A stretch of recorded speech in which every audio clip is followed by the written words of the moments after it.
Hey everyone, welcome to Mythtalk. Today's Mythtalk is on Griffins. The Griffin, the Griffon, or the Griffon, is a legendary creature with the body, tail, and back legs of a lion, the head and wings of an eagle, and an eagle talons as its front feet. Because of the lion was traditionally considered the king of the beasts, and the eagle the king of the birds. The Griffin was thought to be an especially powerful and majestic creature. The Griffin was also thought as the king of all creatures.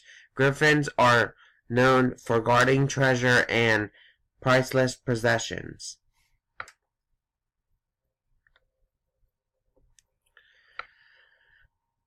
In Greek and Roman texts, griffins and Aramazians were associated with gold. Indeed, in later accounts, griffins were said to lay eggs in burrows on the ground, and these nests contained gold nuggets.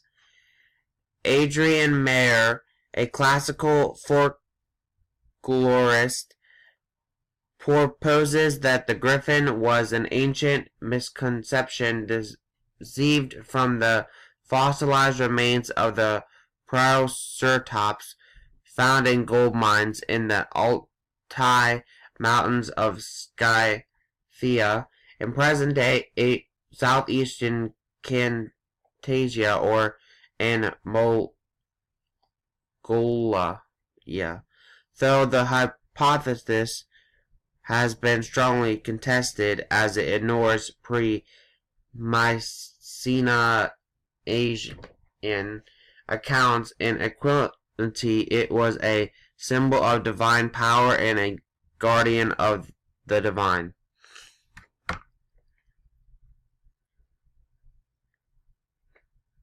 Griffins, many like other fictional creatures, frequently appear within works under the fantasy genre.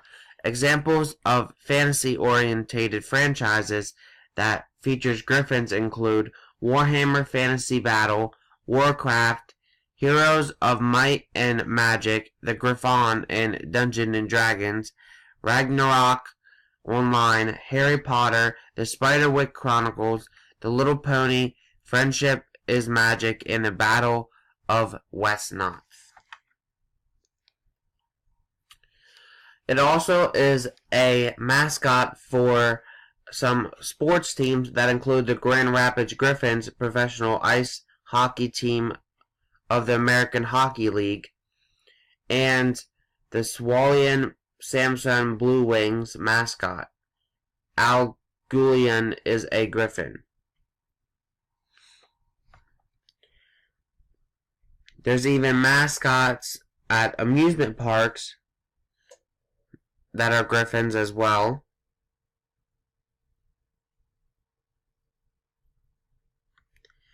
And in films and television company, Merv Griffin Entertainment uses a griffin as its production company. Merv Griffin Entertainment was founded by entrepreneur Merv Griffin and is based in Beverly Hills, California.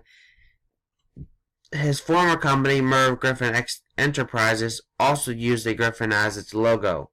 Griffins appear in Chronicles of Narnia, The Lion, the Witch, and the Wardrobe, and the Chronicles of Narnia, Prince Caspian.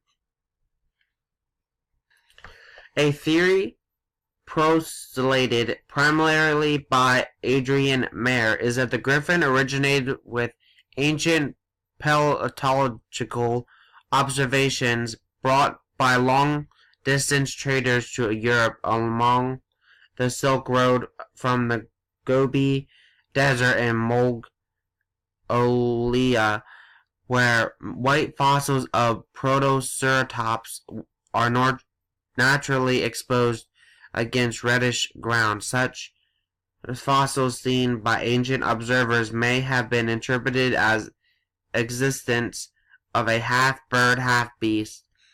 Over repeated retelling and drawing recopying its bony neck frill, which is rather fragile and may have been frequently broken or entirely weathered away, may become large mammal-type eternal ears, and its beak may be treated as evidence of part bird nature and lead to bird-type wings being added. However, the paleontologist Mark Whitten has contested this hypothesis as it relies on ignorance of the pre-Greek Griffin accounts in art, which have occurred considerably before the Central Asian trade scenario.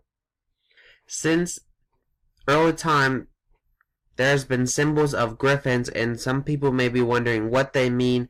And for those of you that are wondering, in heraldry, the griffin's amalgamation of lion and eagle gains its courage and boldness. So it draws almost as courage for symbolizing.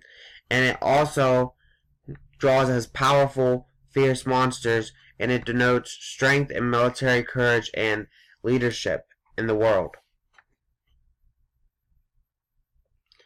Here's another video on the griffins, or griffon, or griffon, which is called the griffin, griffon, or griffon. Mythological explained. Again, I do not own this part of the video. I do not own this video at all. The author of this video, or the person that uploaded this video, is mythologically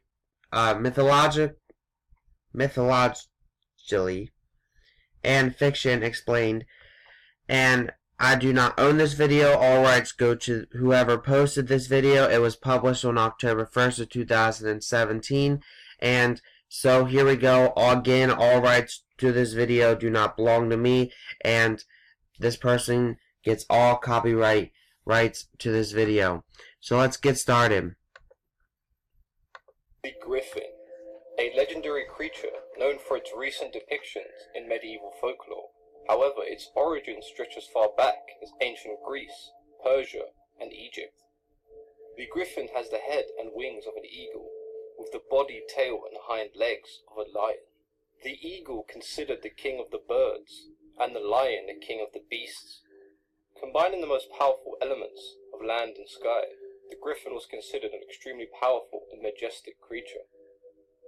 Griffins were thought to be very wise, and were often shown guarding the gold and treasure of kings.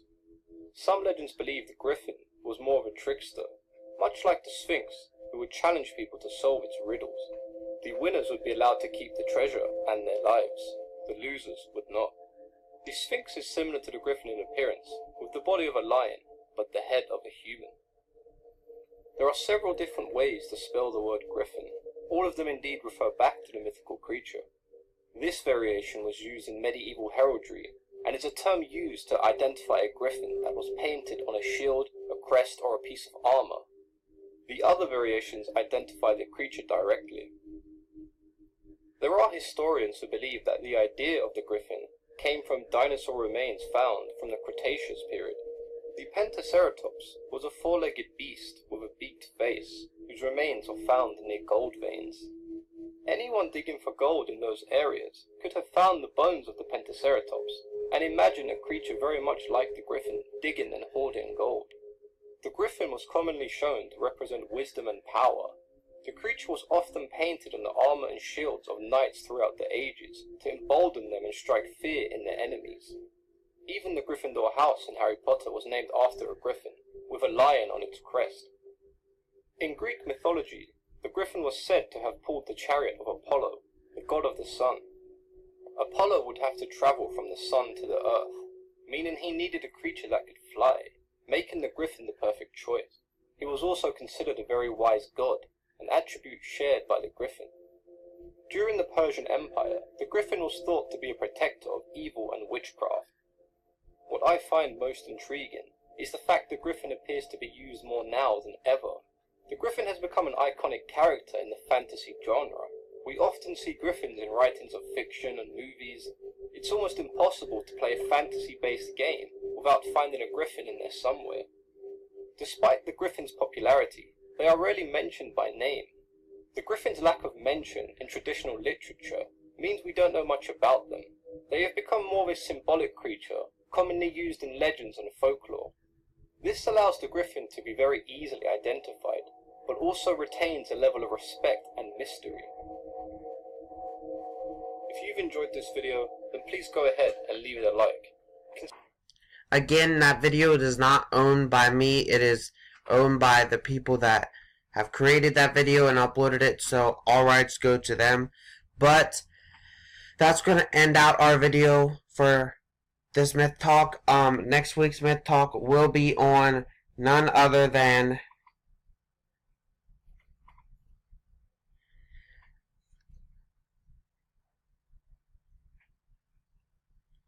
Bigfoot. So we will be studying Bigfoot or the Sasquatch next week on Myth Talk. So have a great day. Peace. Thank you guys for watching.